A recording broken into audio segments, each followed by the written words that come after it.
guys, this is Curtis with Graham Patina. We are sitting here with Adam Golden from Menta Watches. And I know this has been a long time in the making. We haven't done Know Your Dealer in a while. You're kind of in our backyard. This is, we're in Las Vegas. You were just at the IWJG show. I think that's what it was. I don't know.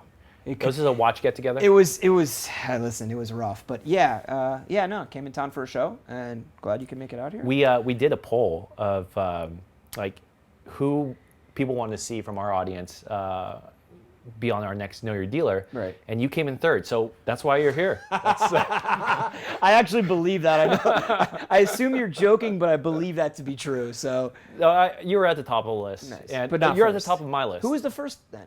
No, Who you beat were. me out? You're at the top of the list. Oh, okay, cool. Yeah. All right. We had a few stragglers, but I think there was like 10 or 12 people. They're like Adam. And I was like, why do you want to hear from someone that just knows bird law? Yeah. Right, exactly. That rambles on and talks shit. You have such a popular weekly show with Sasha. Sasha, yeah. I tune in as much as I can. I'm usually driving at that point, but I mean, I think it resonates with a lot of people. I mean, we have like a small like niche group of people who like watch it and then watch it after if they don't catch it live.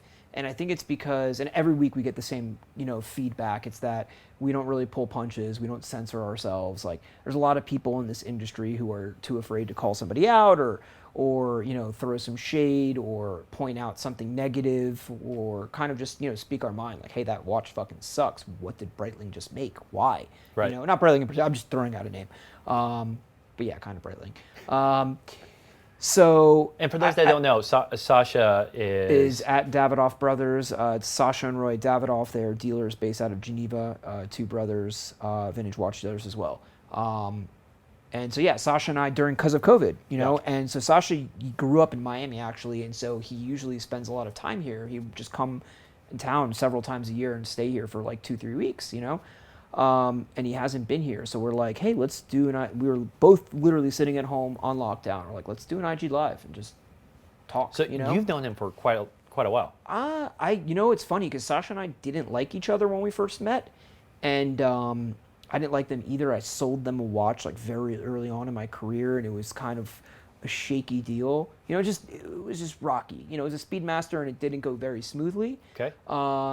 And it was fine. I got paid and everything. It's all good. Okay. But like, it just wasn't the smoothest deal, and I was like, kind of fuck these guys, And then I was in New York for some auctions, like a year, maybe year and a half later, and it was with Sasha. And it's not that we didn't like each other, but we just didn't really know each other. And it was Sasha, Josh Ganji, and Albert Ganji, Josh's dad, and we're just walking around the streets of New York, in between one of the auctions. And Josh, from European Watch, is like, I don't know why you guys aren't like good friends. You guys are like the same fucking person. Mm-hmm. And I was like, okay. So we just became friends, and after that, we just kind of, became very fast friends. So we've known each other, I don't know, 4 or 5 years now. Oh, okay. It seems like long. It seems like it's been a lot longer. But we just became very close very quickly. I thought you guys came up together in the watch. But so help us understand, how did you get into this whole industry? I got into the industry as a collector. I was living in Russia practicing law. I'm a licensed attorney. You were a Russian lawyer? I was a Russian lawyer from the mob. No, not from the mob. I was working for it really is. I was working for an oil and gas company, so kind of the mob. Yeah. Kind of. And I was a collector, but like living over there, they don't have a lot of vintage watches. So I first got my start with modern stuff. I was buying Panerai, and I have like small curly wrists. It probably looked really weird on me to wear like a 47mm Panerai, but sure. I rocked it. No hint of irony whatsoever. And I would buy a Rolex here and there or an AP. And then I started getting into vintage watches. I bought a couple small watches. I had like an Angelus Chrono Dado, like an old pink gold Ulysse Nardin chronograph. Mm-hmm. And then during one of my trips back home on like a vacation, I traded in to Kirill at Lunar Oyster, is how I met him, a Panerai and an AP Bumblebee Royal Oak offshore. I love that watch. You love big watches. No, dude, now I don't. Like, I'm the opposite. Yeah. I can't wear anything above 40mm anymore. I traded those two watches for a 6260 Daytona. At the time, it was like listed on a site for $27,000, $28,000. Yeah, a blue Yeah. Daytona. So that's how I met Kirill. But after I got that watch, it was like, oh shit, like, okay, all of my modern watches got to go. Like, I'm full vintage now. Right. Like, it was like right. literally just like, That's what did it for you. Switch, you know? And so I started buying vintage watches, and you know how it goes. Like, you get a watch and you're not totally in love with it. Not to date yourself, but when was this? Like, when did you make that shift? I think that shift was 2013. Okay. 2013. I started selling on the side kind of, I think, in 2014, and I formed my company like officially in 2015. Like filed it, you know? Oh, so I was practicing law, buying just, you know, as a collector's collecting watches, and then, you know, it goes like, you know, this watch pops up, but I got to sell these 2 watches quickly to pay for that because I can't afford it. And people were coming to me for advice here and there, like, hey, is this dial refinished? What do you think about the lume? What do you think about the market value? Just because I was obsessed, you know, like I just got really obsessed with it. It's hard to believe that you'd be obsessed over anything. Yeah, I have an obsessive personality. When I like get into something, I like go very hard at it. Right. So some troubled youth, you know, there in my past. And I just kind of channeled that into watches. And so you launched in 2015. So yeah, I mean, I formed the company in 2015. I was still practicing, but I think that was the year I left. Like, I'd have to go back. I don't remember. So you came to Miami. Yeah. So anyways, at the time, I think in 2014, my father, who's also an attorney, was in some litigation with Bank of America. They were suing Bank of America for breach of contract. And who I was working for in Moscow was his biggest client. Okay, so they were close. And he was like, listen, it's a big lawsuit that my partner and I can't handle on our own. It was just him and another guy was the firm, and they had a title company, but the attorneys, there was only 2. So it was too much work for them to handle by themselves, but not enough to bring on somebody else full time. So he asked my boss in Russia if I could split time, like spend a month in Miami helping with some, you know, motions and, you know, court work and stuff like that, and then go back to Moscow and, you know, as needed. Because with court cases, everything's by schedule. So you kind of know when you have to be there, when you have to do this, do that. You know, there's deadlines, etc. So we could kind of make it work. And so he agreed. So I started traveling back and forth. I was literally a month in Miami, a month in Moscow, back and forth, back and forth. My girlfriend at the time came with me. I was buying and selling and trading watches on the side just for fun, really just to fund my own collection. Yeah. We found out that she got pregnant, and I proposed to her. I was going to do it anyways. Shout out to your wife. Shout out to my wife. I was going to do it anyways, but it kind of just sped everything up along. And then I was like, you know what? I really love this watch stuff, and it's taking up so much of my time as it is. I thought you were really going to say, I love my wife. Oh, yeah, no, sure. I mean, depends on when you ask me. Sure, okay. But so I put up a website, and I was like, listen, I'm going to throw up like 10 watches. You know, most of it was my personal collection to start. Yeah. And or all of it. And I was like, listen, I don't really care if anybody buys it. I'm going to put up a crazy retail price, and if somebody buys it, great. If they don't, they don't. I'm an attorney, so like this isn't my income, you know, my main income, you know, it's a stream. side hustle. Yeah, so like I really didn't care.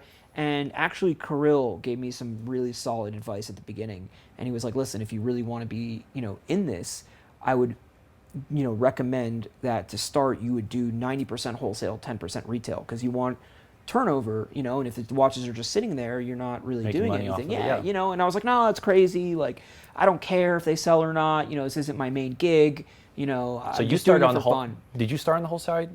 No, I didn't. I started retail. Okay.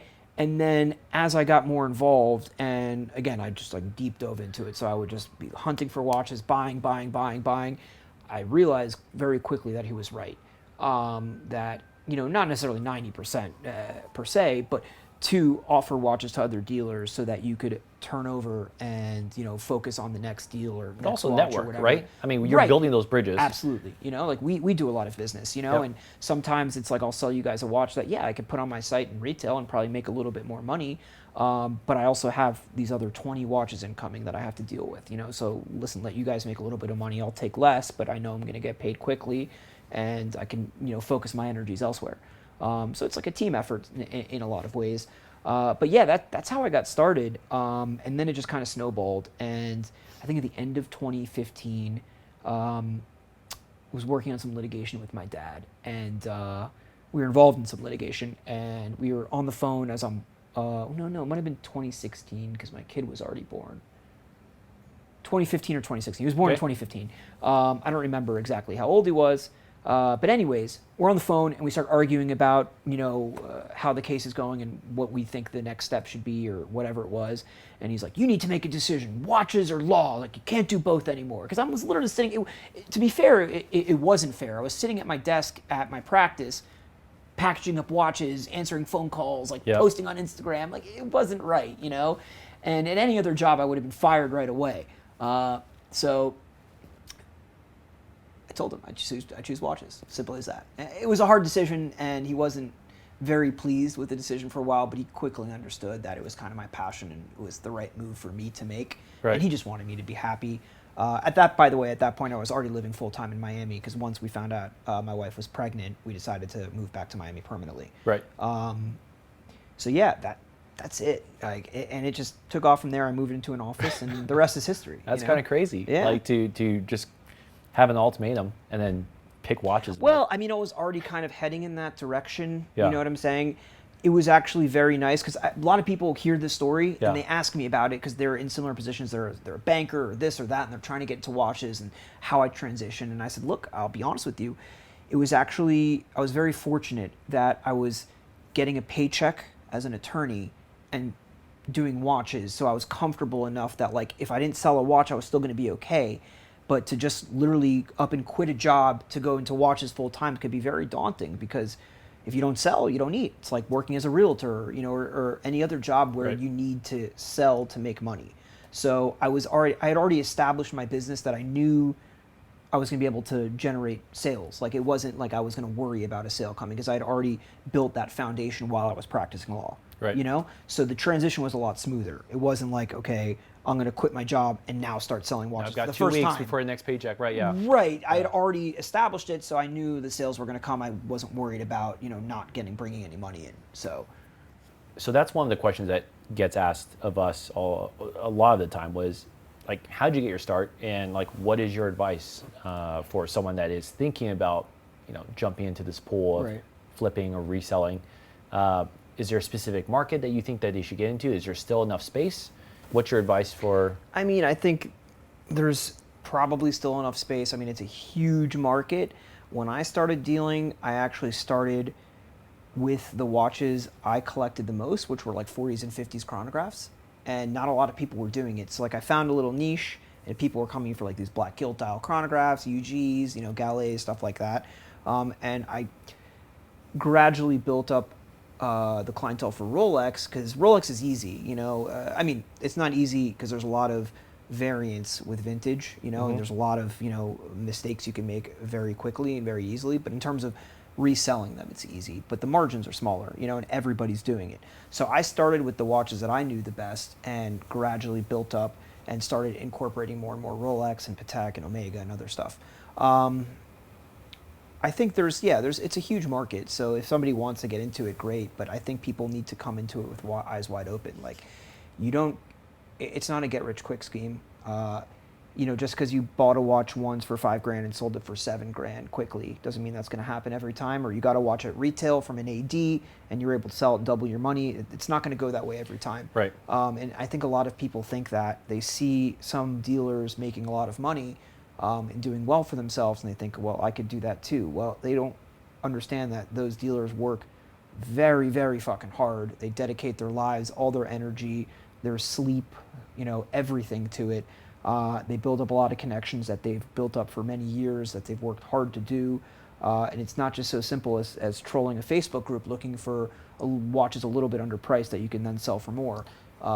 You get lucky every once in a while, but a lot of the times people fail to realize that dealers are working on very limited margins and a lot of times taking big risks too that they can lose money on. Yeah, you don't hear about the risks or the ones that don't work out. Yeah. You only hear about the ones that are like, oh, I doubled my money on this. Right. So the one that I've lost money on bigger watches, but the story that sticks out the most for me is when I was actually still practicing law. There was a watch in like a obscure German auction or some or maybe London or England or something like that, and it was a Rolex 2021 chronograph. Okay. So it's the very first reference Rolex chronograph. It's like this big 39 millimeter hinge case. Kind of looks like an Eberhard. Yep. And it didn't say Rolex on the dial. It was a sterile dial. But my friend, who I trust and who actually knows the market very well, he's another dealer now. He was like, listen, buy this watch, and we could sell it, for probably around like 40 grand. So I won the watch for 21,000. I'm like, okay, this is great. But I had a gut feeling that because the dial was sterile, maybe replaced at some point, it was going to be a tough sell. So lo and behold, can't sell the watch. Okay. About a year later, finally, like, let's put it in auction. Put it in auction. Passes. Ended up, I think, 2.5, 3 years later, selling it for an $8,000 loss. And I got up in my office and I danced. Okay, I lost 8 grand and I was so fucking happy. Yeah. After sitting on that money for 3 years, it was just sitting there dead. I couldn't sell the watch. Yeah. And I guess everything has a price, so the price was just $8,000 less than I paid. But people don't hear about that. Like Yeah. you said, people don't hear about that. They only hear about the positives, not the negatives. And they don't really understand the blood, sweat, and tears that we pour into it. They think just because we're selling watches that it's easy street. Meanwhile, I'm way more stressed and I work way harder and longer hours doing this than I ever did practicing law by a long shot. That says a lot. It's a different kind of stress. Yeah. So when I was practicing law, like, you screw up practicing law, like, you could screw up somebody's life. If I sell you a bad watch or something's wrong with it, okay, send it back, refund my money, or I just won this $500,000 watch in auction. Now, how am I going to pay for it? Like, it's a different kind of stress. Yeah. Or I got a million phone calls going on, and we got to get these watches up. We got to travel, but it's still stress, and you have to dedicate a lot of time and effort to it. It's not as simple. If you want to be very successful, if you want to flip a couple watches here and there and make a little bit of extra bucks on the side, then yeah, you could probably do it as a side job and be successful depending on what your goal is, But if you're trying to be very successful at it and do it real deal full time, and make something for yourself, then you have to be full steam ahead. So I think it's stressful for you because my conversations with you stress out over how the customer feels. Right. Like, you have like I feel like you have like an ownership of, like, the watch has to be good, it has to be great, and the guy has to be happy. Right. Because otherwise you can just sell it, and once it leaves in that FedEx box, like, fuck it. Right. Right. But I think that's what makes your brand so successful. Well, I try to also put myself in a position to be able to buy back my watches because, like, vintage especially, like, inventory is getting harder and harder every day to come by. So I want to be able to buy stuff back so that I can resell it. And for me, the end result is the client being happy with the watch, and also client not being buried in the watch. Now, we can't control the market. So if we sell a watch for, let's say, $20,000 because the market value is $20,000 and the market collapsed, that's not our fault, and the watch is then worth 10 grand. Like, markets go up, markets go down, you don't blame your stockbroker necessarily if you buy a stock and it goes down.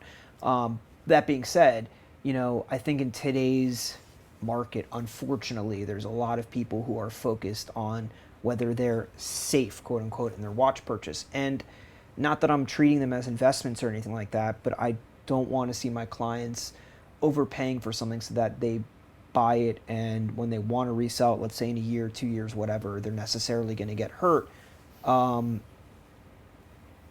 Because I don't want to see them get hurt, and also because I think it instills more confidence in them, in me, So yeah, I think, but the most important thing obviously is selling them a correct and good watch, So, and I know you're the same way. You want, to put out the best watch possible, that you could offer. I think what I knew I was doing it right was the watches that were being shipped out, I missed. Right.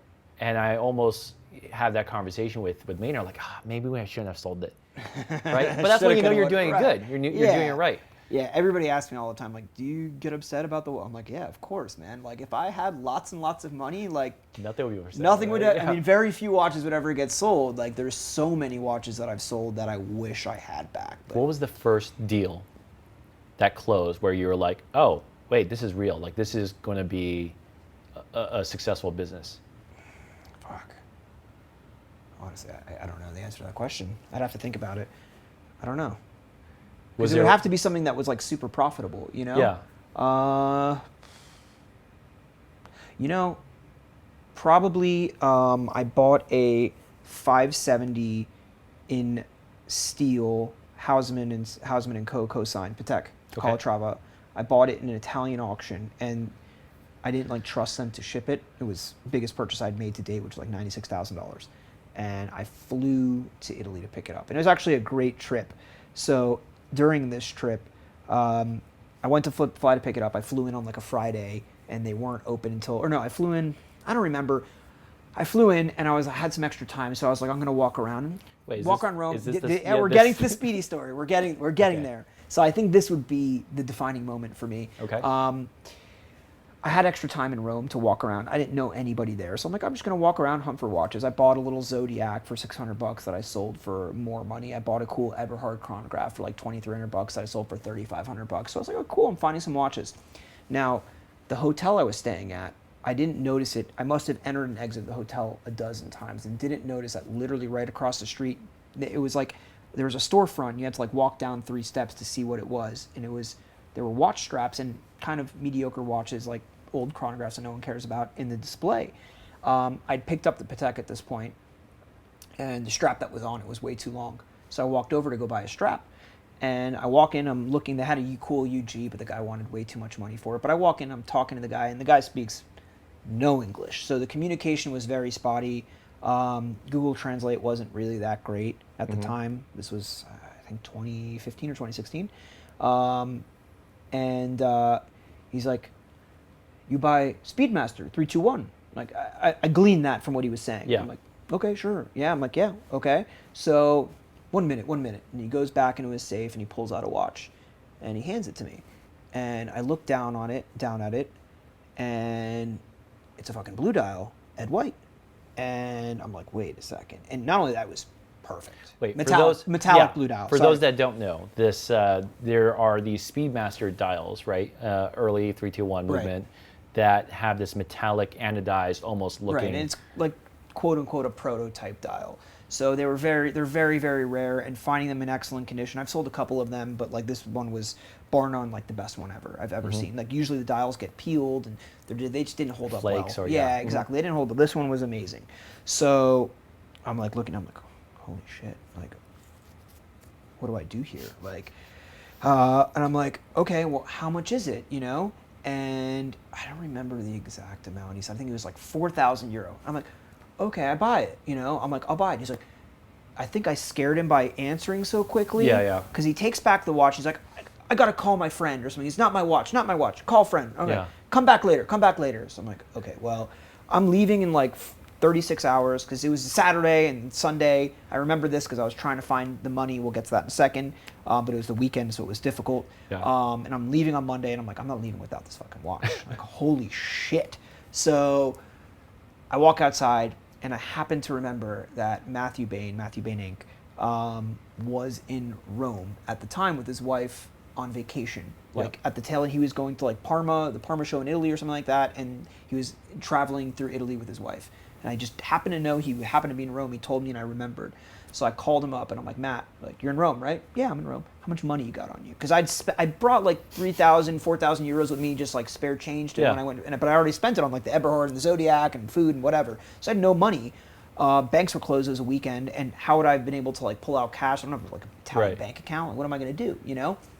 So I'm like, Matt, how much money you got on you? And he's like, I don't know. I got like 5,000 euro on me. I'm like, listen, whatever you got, I'm texting you my address right now. Bring it. He's like, why? I'm like, Matt, just bring me the fucking money. Like, I had 1,000 euro left. Yes, I remember that now. He had like 5,000. Did you think you were in trouble? Like no. I said, no. He understood. I'm like, Matt, just don't ask questions. Bring the money. You know, we were friends at that point. Like, just bring the money. Just trust me. Bring the money. So he brings over the money. We walk over, and he's wearing this like big IWC 325 reference 325, and walk up to the store owner, and I'm like, yeah, it's my uncle. Like, you know, he brought me some money, and he's like, oh, like talking about Matt's watch, like, nice watch, like, how much you want for it? And Matt's like, oh, no, like, not for sale. Like, he didn't want to like tip him off, like, oh, this is like $30,000, you know, like, like what, you know? So Matt leaves, and I go back into the store, and this is like within a few hours of. Yeah. Like, so this all Same happened day. on the same day. Like, I made sure, you know, like I wasn't gonna like leave and let the store close because who knows what would have happened, you know. And the next day was going to be a Sunday, so I wouldn't have been able to get the watch. I don't know if the store is closed or not.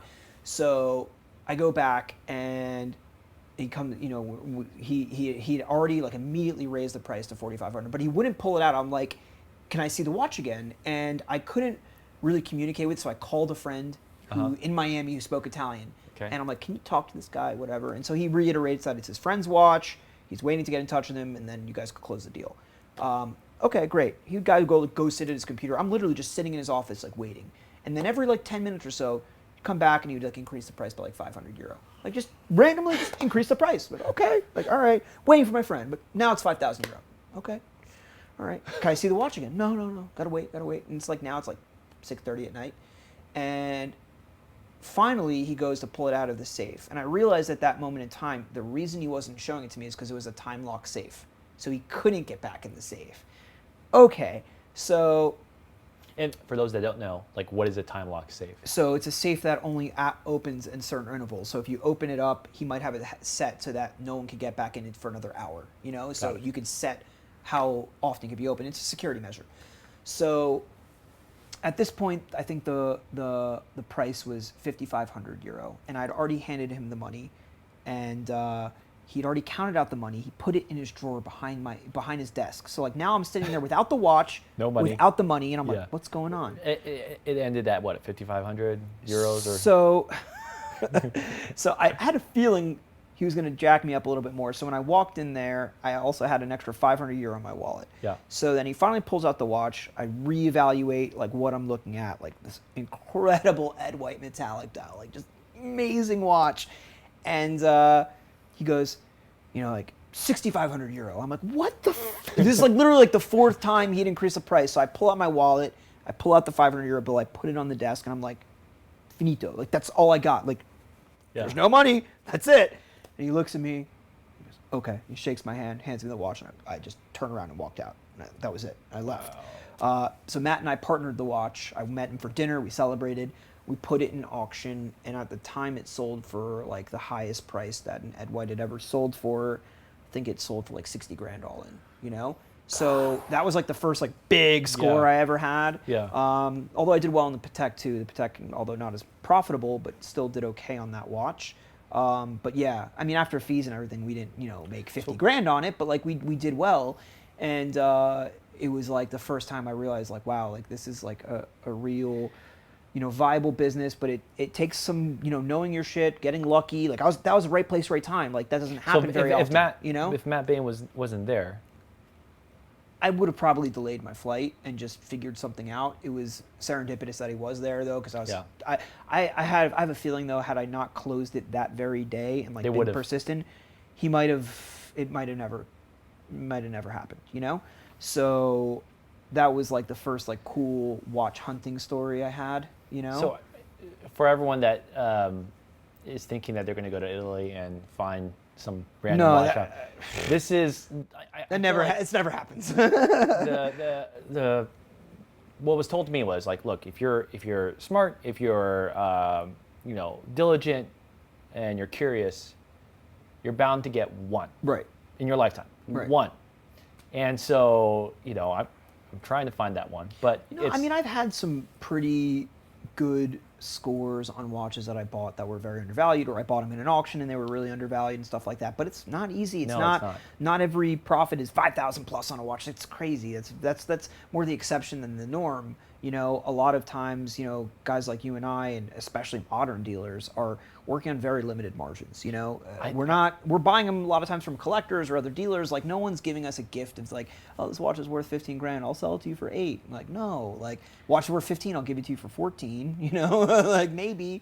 And then you have to retail, market it, pay your employees, pay your office rent, and take the risk. Exactly. And there's always that market risk. Can change overnight. Right. Like, ceramic or Kermits are a little bit down now. Right. But it's like, where are you buying? Right. Yeah. And it like being a watch dealer, it changed my perception of a lot of other industries too, that are similar, like the car world and the art world and stuff like that. And it's like, well, why can't I get the same kind of money for my car that these car dealers can get? And now, like when I'm reselling a car, I sell it only to a dealer because I want them to make money on it, because they've got a business to support. They have to market it. They have to put their own money out. They got to take the risk, and it's just like us. Like it doesn't drive me nuts, but it bothers me a little bit when, you'll hear some collector like, fuck dealers. Like, why are they getting the top dollar? Why can't I get that? And it's like, well, because we're the one taking all the risk. If you and I sell a watch to somebody and something's wrong, we're taking it back. I mean, I know I am. I know you are. There's other dealers out there who are not as forthcoming about that. But if I have a lifetime guarantee on my shit. If I sell you a watch and I misdescribed it or something's reloomed and I didn't catch it, come back to me in 7 years. If it's the same watch, I'll take it back. Yeah. And that's why you can't get the same price that we can, because we're working hard to build up our reputation, our client list, our business, and we're here for the long haul. Whereas you're just posting it on a forum and hoping you can hit that number and catch that lucky client, I think any dealer that values their reputation more than the margin or the deal, they're going to treat their customers right. Right. And it's it's still a very selfish outlook because you're looking out for yourself. You Right. don't, but there is a premium for that. I know that when I got into watches, if I had taken risks and bought on Chrono 24 and some of the other platforms that had no real face, Right. I couldn't stomach a $10,000 loss, Right. $15,000 loss, and other people more. Yeah. So at the end of the day, I don't need to justify why we need to be in existence, but I do think looking out for our customers and looking out for just people. Right. It's just part of our business practice. Right. No, it's funny because I was just at the bar with Kirill and Jordan, who works for me, just a couple hours ago, and this really wasted, financial guy, works in the financial sector. We were talking, and the four of us were talking, and he's like, well, explain to me your business, like why you're like a necessity. And Kirill's like, straight up, you're buying confidence, you're buying the expertise, so that maybe you don't know it all, but we kind of do, and even if we get something wrong, we're here, So, and I don't think I know everything. I don't think you know everything. I think there's a lot to be discovered, but I think our knowledge base, because we have to know a lot, is very vast and expansive, because we're putting our own money out constantly and we're standing behind our product. So I don't think that dealers know everything per se, but I think we know more than the average person in the watch world, just because by virtue of necessity, and that we're seeing so many things. Like, collectors will sometimes buy and go through a fair amount of watches, but we're talking like hundreds, thousands of watches every year, like how many subs have you sold this year and looked at and looped and UV'd and this and that and the other, like dozens pass through your hand every month, you know what I'm saying? And it's weird because someone will say, like, how do you know this is off? And a lot of the times I can't describe it. I can't say like, well, look at this. Yeah. It's just like, I don't know. Yeah, like, exactly. How can I tell like that person had surgery on their eyeballs or whatever, or eyelids? And it's like, you just know. You just like, there's a certain profile. It just. Well, I think once you see enough of them and do it so many times, it just, the repetition, it just becomes second nature. Yeah. So it's great to read a forum or a blog about what's correct and not correct and what it's supposed to look like or it's supposed to glow like and this, that, and the other. But unless you get that like actual hands-on experience, it could be difficult to be confident in what you're looking at, or selling or buying, and I think that we as dealers, we get that experience just by the fact of volume. Going through so many watches. On the topic of these watches, you've got 4 watches you brought, or did you pick these up? I picked up these 2 here at the show. What are we looking at? So we're looking at a Zenith Daytona. See, this is a perfect example right here. So this is a Zenith Daytona A serial. So it's a Swiss made. It's not a tritium dial. The registers have aged a little Patrizi. They're a little bit brown. They're not like crazy brown, but they age. Yeah. I've seen, and for the longest time, if you Google like Patrizi dial, information on the internet, there are a very tight serial batch that people thought Patrizi's dials were born in. There's like 4 serials, 4 serial letters. And as I've, been in business and sold a lot of Zenith Daytonas, a lot of black dials, I've noticed that almost every serial, every year of black dial Zenith Daytona gets a little Patrizi. They don't all turn Patrizi, but I've seen them in so many different, so it's not just these 4 letters, it could be literally any letter. It just depends on how it aged. So that's, it's an A serial, but it's clearly aged. It's not silver anymore. And so it doesn't fit within the, standard that's online. I think it's because there's these terms that get thrown out, right? When they say Patrizi or they say tropical, right? There's a spectrum of what that is. There's espresso, dark roast brown Patrizis, which I think a lot of people, that's what they were attributed Right. to or nicknamed after. But yeah, there is a spectrum. There's Right. from silver all the way till that bronze and that Swiss coffee. Right. But that's what I think makes them very cool because not everyone is consistent. Right. No, I mean, my point also is that, like, there's a lot of great information out there, but I think people forget that the information online in these, websites, and the resources are great, like drsd.com, 5513 Matt Dial, the Rolex forums.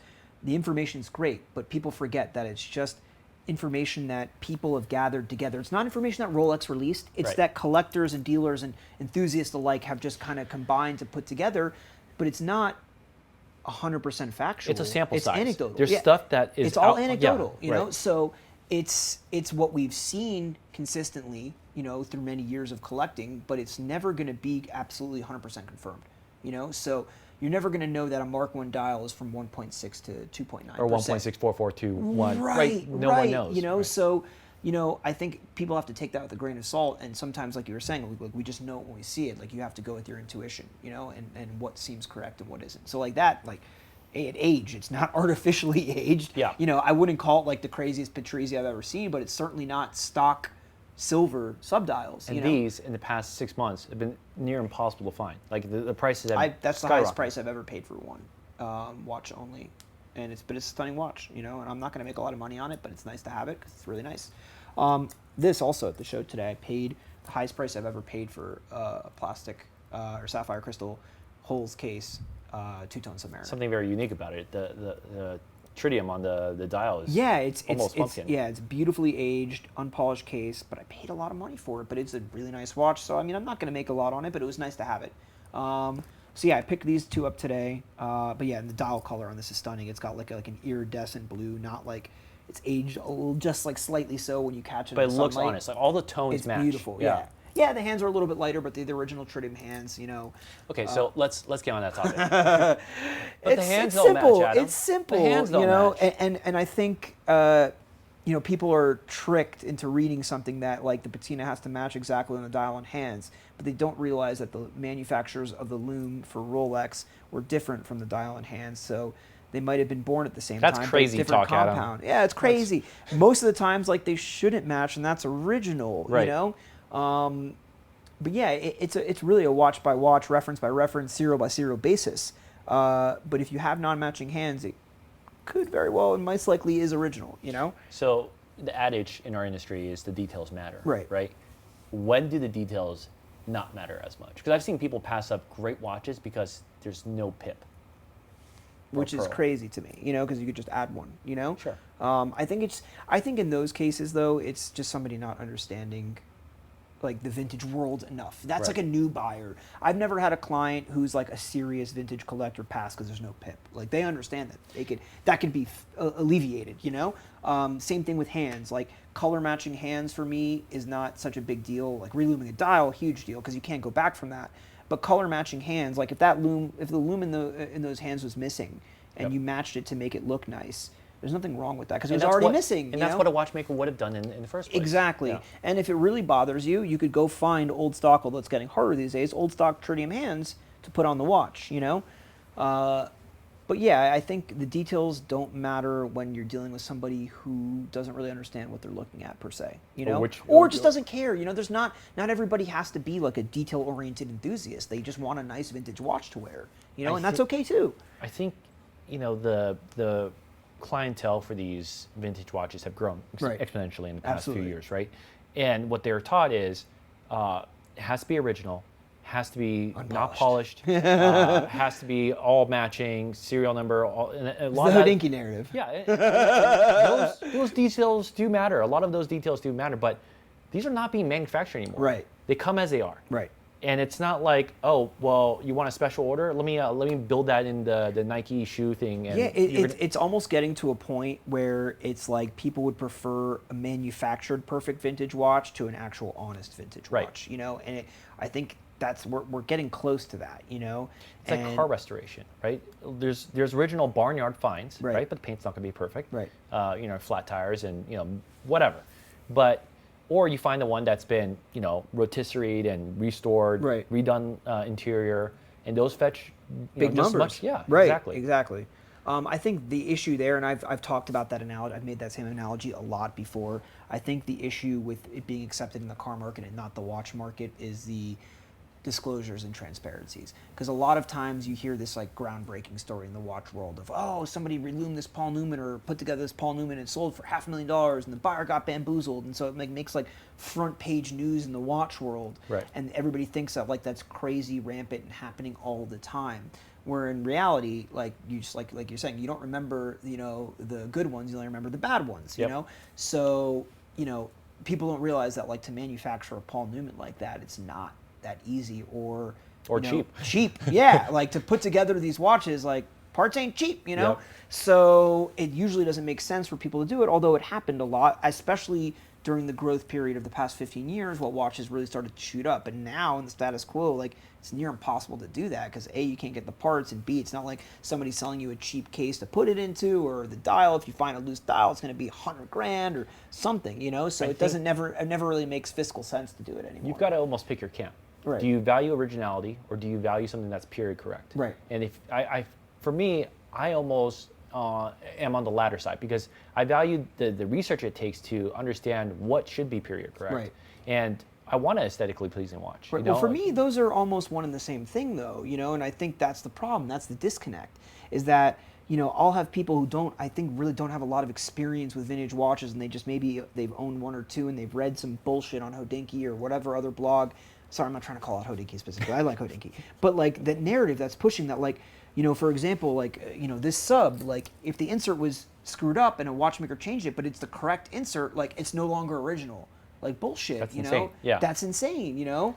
Or like it's not original fluids, it's not original oil? Right, no, like, or if you buy a GMT from some jeweler out there or pawn shop and it has a blue back and you put a red back on it, yeah, it's period correct, but it's not original anymore. But it's a you know? Franken watch. Adam. What? It's a Like, Franken that doesn't watch. make any sense, you know? Yeah. So I think that's like the big disconnect, and I think a lot of people getting caught in that folly are really going to regret it one day because they're going to be so focused on finding that piece that they think's untouched, yet it's almost impossible to trace that lineage unless you're buying it from the original owner. Time and machine. even then, you know. Time machine. Yeah, unless you have, you know, and they're going to be so focused on finding that watch that's all original. The insert was never replaced. This was never done, yada, yada, yada. They're going to miss out on a lot of great watches, and they're going to trick themselves into thinking they're buying some amazing untouched watch when in reality they really have no way of confirming that, you know, Sure. unless they were with the watch from when it left the factory, you know. So I think originality and being period and correct is one and the same thing, and it should be, you know.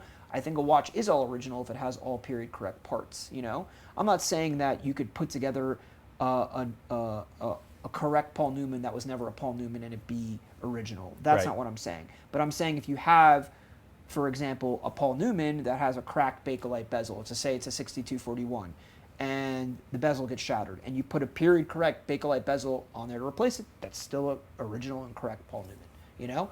And I think that's the problem and the disconnect right now with a lot of collectors, and especially new collectors. Sure. You know? So anyways, moving back to the watches. So we got another Daytona. Okay, in the so yeah, mix. this is a Daytona that's on my website right now. It's an MK1 2.8 million serial. Tropical dial, 6263, all original. Nothing has been replaced on it since I've gotten it. Even original bracelet, or at least nothing to my knowledge has been replaced. It's all period correct. It's sold. I'm waiting. I brought it with me only to Vegas because I thought I was going to have to ship it today, but the final payment that's being made on it has not come in yet, so it's not getting shipped yet. That's but I've been gorgeous. wearing it, so it's okay. Where do you think the 4-digit Daytona market is? I mean, I think it's pretty strong. Good time The to get Daytona into it? market's very cyclical. You know, since I've been in business, I've seen it gone up, go down, gone up, go down. Right now, it's pretty strong, stronger than what it was. But, you know, who knows? But I think those watches, you know, everybody wants a Daytona. You know, it's the quintessential Rolex. And so I can only see them going a little bit further north in the future. How much or when, who knows? But as these watches get harder and harder to come by, the really stunning and great examples, such like that, you know, Yeah, that's stunning. they're gonna just, you know, be harder and harder to buy and get more and more expensive. And you've got the tropical watch dial. Did I wanted it before Yasik wanted it. No, I'm just kidding. I think we probably wanted it at the same time. As soon when as it was Rolex, announced, yeah. As soon as Rolex announced and I saw that as their novelties, I was like, I have to have that. You know? Every weed dealer has one of these. Yeah, well, I mean, no, wait, what? So no, I really, I mean, Miami, you know, tropical themes, and I don't know, I just thought it was stunning when I first saw it, and it's 36 millimeter, like the 41 millimeter datejusts are a little too big on me. Yeah. I think it's a perfect size, and it's just so cool, you know. That is for me, awesome. it's just so cool. The dial is just beautiful, so I really like what they did with it, and for Rolex, it's kind of something unique. So yeah, I bought it from Luxury Bazaar. Actually, I saw it on Roman Sharf's stories or whatever, and so I was like, "How much is that?" And he's, "Well," I was like, "I'm keeping it for me." And he's like, "Well, you know, if you're gonna flip it, it's 12.5, but if you're gonna keep it for you, it's 12." 13. It's 12. And I'm like, he's like, "Whatever, it's 12 regardless." I'm like, "Don't worry, I'm keeping it. No, it doesn't matter." You know. Yeah. I really want one on Jubilee. But I think I just bought like a Super Jubilee from Kirill that I'm gonna wear it on at least, you know. But It that's just works not for me. original, It's not Adam. original. But I'll keep the original bracelet. So Cool. I think we're out of time, but you know, if you guys like Adam's vibe, check him out on Mental Watches. thanks for having me. Yeah, I of guess. course. This has been a long time coming, so thank you so much for making the time. Yeah, bro. But I'm sure we'll be seeing more of each other. I think so. All right. I mean, let's see. All right, guys. Till the next one. See ya.